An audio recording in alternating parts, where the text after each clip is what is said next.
Muy buenas noches, mi nombre es Lilian Camacho y mis compañeras Nayes Paola y Carolina Camacho. El día de hoy venimos a hablar de una parte de la estructura del tronco encefálico y la estructura subcortical.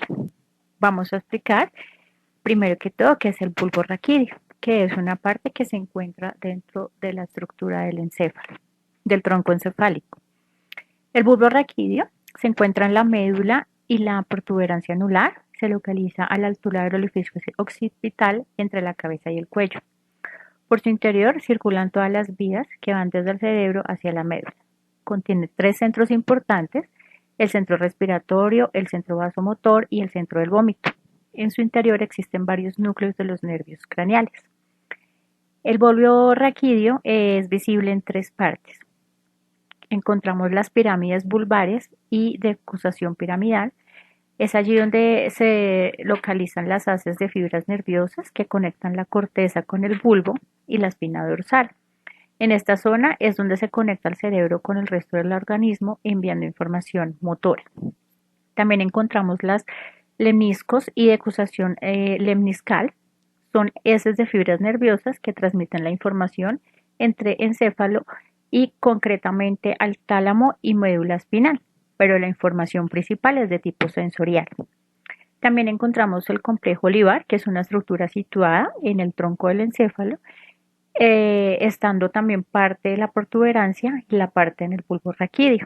La región presente en el bulbo conecta con el cerebelo, vinculada al control de la motricidad. El correcto funcionamiento del bulbo raquídeo es vital para los seres humanos, dado que la destrucción de este provocaría la muerte. El bulbo raquídeo transmite la información de la médula espinal al encéfalo y viceversa. El bulbo tiene como función servir de alcance entre el cerebro y cerebelo y médula, transitando la información nerviosa tanto sensorial como motora del resto del cuerpo. El bulbo raquídeo también controla el ritmo cardíaco y la tensión arterial y también el control de la función respiratoria. Se encarga pues de que nunca se nos olvide respirar y así estemos dormidos. También el bulbo raquídeo participa de la nutrición y de la digestión. Aquí encontramos imágenes donde está el bulbo raquídeo, que es entre estas partes, y adicional pues acá lo vemos, tiene una medida más o menos de 3 centímetros y es una de las partes más importantes del tronco encefálico porque pues mantiene lo que anteriormente dijimos.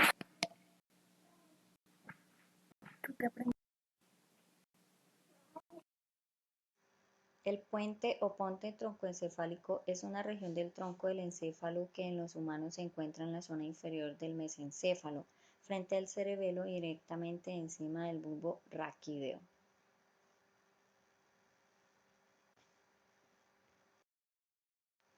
Fue el anatomista italiano Variolo quien denominó a esta estructura como tal. Es por ello que también se le conoce como puente de Variolo.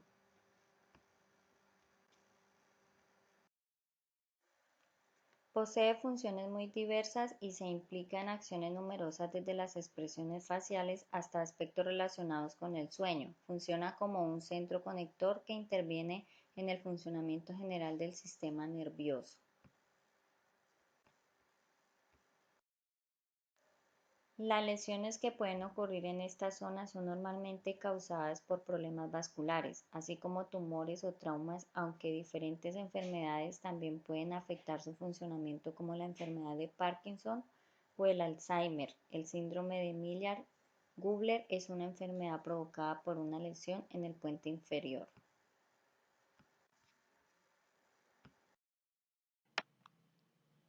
El hipocampo. El hipocampo es una de las estructuras cerebrales cuyas funciones más importantes se dan en los seres humanos. Es una región altamente estratégica debido a su localización en el cerebro. El hipocampo cerebral se ubica en el lóbulo temporal, una de las estructuras cerebrales superiores que forma parte del sistema límbico y está implicado en las funciones de las estructuras inferiores. El hipocampo es una pequeña región en forma de S que se encuentra en el borde inferior de la corteza cerebral y que comprende porciones centrales y dorsales. Debido a esta localización forma parte del sistema límbico, es decir, del grupo de regiones que se encuentran en la región que limita con la corteza cerebral e intercambia información con distintas regiones cerebrales específicas.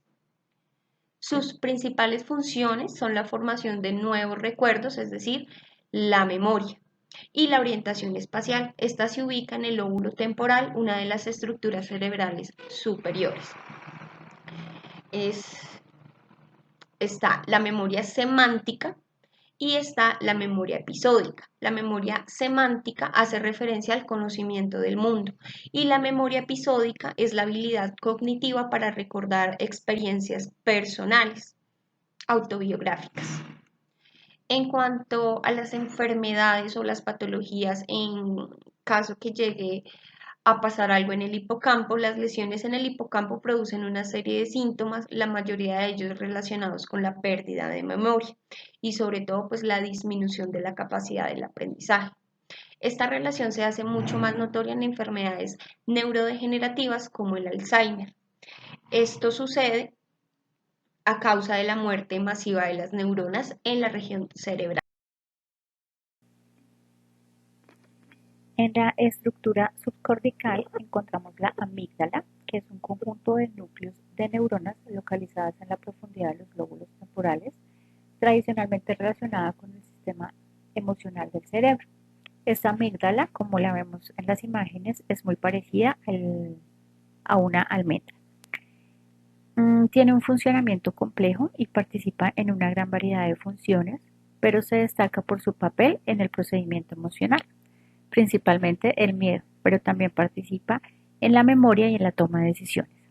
La amígdala cerebral forma parte del sistema límbico, que es un conjunto de estructuras cerebrales interconectadas que comprenden funciones básicas relacionadas con los instintos y la supervivencia como el hambre, la sed, el sexo, la memoria y las emociones primarias.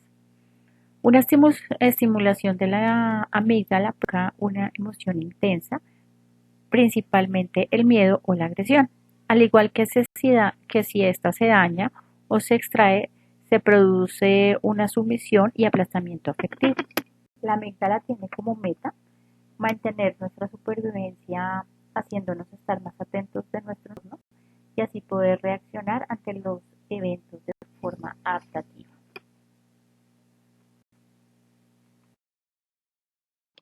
El mesencéfalo o el cerebro medio es la estructura superior del tronco del encéfalo. Resulta una región cerebral que se encarga de unir el puente trocoencefálico y el cerebelo con el diencéfalo. Este se localiza anterior y superiormente a la protuberancia, limitándose correctamente con una estructura a través de un surco interpeduncular. En el mesencéfalo encontramos el culículo superior, que es una parte de una vía visual, y está el culículo inferior, que es parte de una vía auditiva, son entradas de impulsos sensoriales. La sustancia gris, la función es la participación del circuito de la regulación endógena del dolor, el pánico, la ansiedad, y esta se conecta directamente con la amígdala. La sustancia negra es una zona del cerebro que contiene las neuronas que producen el neurotransmisor llamado dopamina. Se trata de una estructura del cerebro, se encuentra en el cerebro medio, juega un papel muy importante en la recompensa, la adicción y también el movimiento. El área tegmental ventral es una región cerebral compuesta de neuronas que se encuentran en el mesencéfalo y que tiene un papel muy importante en el sistema de la recompensa cerebral debido a la gran cantidad de neuronas dopaminérgicas que posee y que conectan con otras partes del cerebro. Una de las patologías que se pueden desarrollar en el mesencéfalo es la enfermedad de Parkinson. Esta se da cuando la sustancia negra empieza a ser despoblada, empiezan a morir las neuronas dopaminérgicas. Esa base afecta a otras funciones motoras superiores y se da el Parkinson.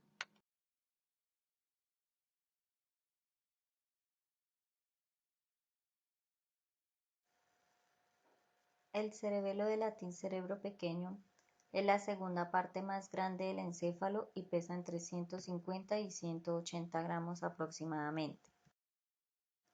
Se ubica por debajo del lóbulo occipital del cerebro y por detrás del tronco del encéfalo. Al igual que el cerebelo tiene dos hemisferios, el izquierdo y el derecho, los cuales están conectados por el vermis.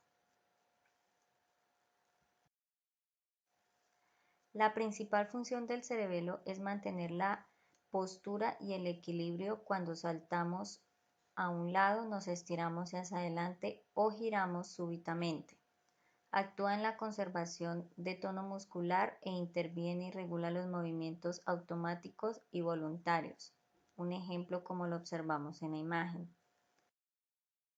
Dentro de las patologías y lesiones más comunes del cerebelo encontramos ataxias, malformaciones de Daddy-Walker, cáncer, degeneración celular, las cuales se producen por células cerebrales defectuosas.